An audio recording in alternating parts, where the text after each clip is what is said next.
बिस्मिल्लाहिर्रहमानिर्रहीम। आज का हमारा टॉपिक है कि objective and tools of monetary and fiscal policies in Islamic framework.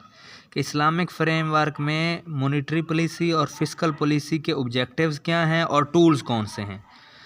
तो मॉनेटरी पॉलिसी के ऑब्जेक्टिव ये हैं कि मॉनेटरी पॉलिसी हमने इससे पहले पढ़ा था। मॉनेटरी पॉलिसी कौन बनाता है? स्टेट बैंक बनाता है, और जो money supply rate of interest के मुतल्लिक है।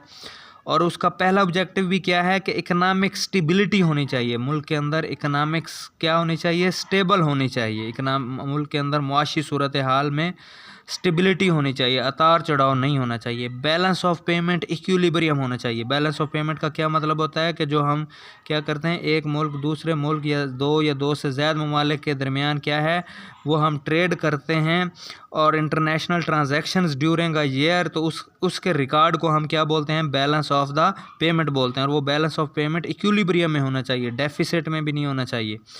और maintenance of the exchange rate, monetary policy का ये भी ऑब्जेक्टिव है कि एक्सचेंज रेट में मेंटेनेंस होनी चाहिए। एक्सचेंज रेट का क्या मतलब होता है? The convert of one currency into another currencies को हम एक्सचेंज रेट बोलते हैं।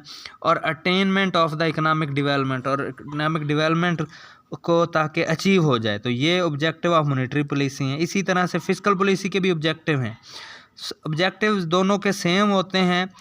Achievement of the full employment, के इकानमी के अंदर फुल एम्प्लॉयमेंट होनी चाहिए, रिसोर्स मोबिलाइजेशन होनी चाहिए, इक्वल इनकम डिस्ट्रीब्यूशन होनी चाहिए, रिसोर्स एलोकेशन होने चाहिए। लेकिन इनके टूल्स अपने अपने हैं। इसका क्या है कि regulation of the high powered money, ये इसका एक टूल है। सैलरी रिजर्व रिक्वायरमेंट है, प्रॉफिट रेशन है, लिक्विडिटी रेशो है, डिमांड डिपॉजिट रेशो है, रीफिनांस रेशो है। ये इस मॉनेटरी पॉलिसी के टूल्स हैं। फिस्कल पॉलिसी के भी अलग टूल्स हैं। टैक्सेस हैं, टैक्सेस में हम पढ़ते हैं direct tax, indirect tax, progressive tax, proportional tax, aggressive tax, regressive tax वगैरह वगैरह। गवर्नमेंट एक्सपेंडिचर में दो आ जाते हैं, developed expenditure, non development expenditure, ये भी इसके टूल्स हैं। ज़कात भी इसका एक टूल है, सब्सिडी भी इसका टूल है। तो इन टूल्स की मदद से जब मॉनेटरी पॉलिसी और फिस्कल पॉलिसी के ऑब्जेक्टिव अचीव हो जाएं तो उसे हम बोलते हैं इस्लामिक फ्रेमवर्क में अपने टारगेट्स को अचीव करना।